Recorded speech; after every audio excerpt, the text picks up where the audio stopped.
let me put that question to Dr. Sandeep Shastri.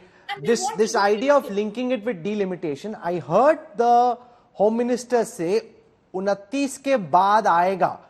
There is a clause in the amendment about delimitation which says that 5 years after delimitation, the delimitation exercise, the first census after delimitation, the delimitation exercise begins in 2026, leading many to wonder, when will this actually get implemented? What's your best sense at this moment from what we know? Sandeep Shastri. Rajdeep, Rahul, as per the last constitutional amendment, there would be no delimitation till 2026, and that will be based on the census we have in 2021. So as I see it, this is likely to happen at the earliest around the time the next delimitation happens. No, which is what, 2026? Which will be post 2026. And once this is passed by the Rajya Sabha, while it will become a legislation, No, but the delimitation exercise itself takes at least 3 years. In the past, it's also taken 5 years. Now, it again depends on when the government takes a call to create the delimitation commission. We need not create the delimitation commission after 2026.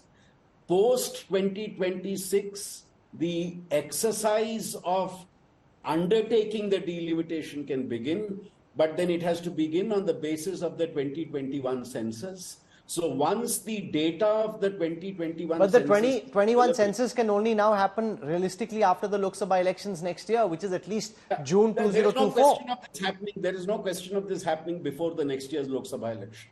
The only time it can happen, as per the existing constitutional mandate, is in 2026 after the census of 2021. No, but delimitation takes at least 3 years. Could take 5, but at least 3. Then you're already hitting 2029. So it's touch and go by this very basic calculation, Sanju Verma, already for 2029. You know, everyone who's watching would have wanted for this to be brought with greater speed to be implemented sooner. Okay, Rahul, I just want to make a couple of things very clear. You know, nobody seems to have spoken about this, but one very important thing which needs to be mentioned here is that way back in 2001, there was the 91st Amendment to the Constitution which was passed, and the 91st Amendment clearly stated that there is a freeze on increasing the number of seats in the Lok Sabha and their distribution thereof across states and union territories. I'm sure Mr. Shastri would be able to corroborate on this, but the 91st Amendment clearly says that there cannot be any increase in Lok Sabha seats prior to 2026 because of the freeze, which basically means that once the delimitation exercise is conducted post 2026 and there is a rise in the number of seats, in all probability from 545 odd to 888, which is what is being bandied about as far as the Lok Sabha goes, and for the Rajya Sabha from 245 to 384 is the number that is being spoken of. Then we will have clarity as to how to go about then distributing seats in terms of how many to reserve for the scheduled castes, how many seats to be reserved for the scheduled tribes, and how many to be included in the general category, which would also include OBCs.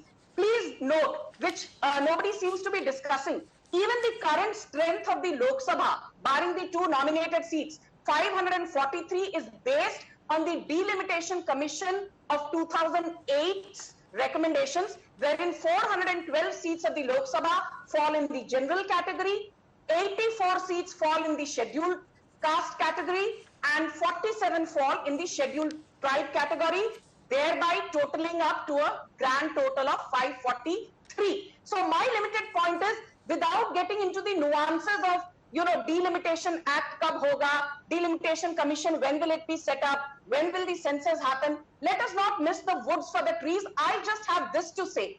For the Congress to wax eloquent about the rights of OBCs is a bit too rich, because don't forget that the first ever commission to give rights to OBCs was set up under the aegis of Pandit Nehru in 1953. It was famously called the Kaka Kalelkar Committee.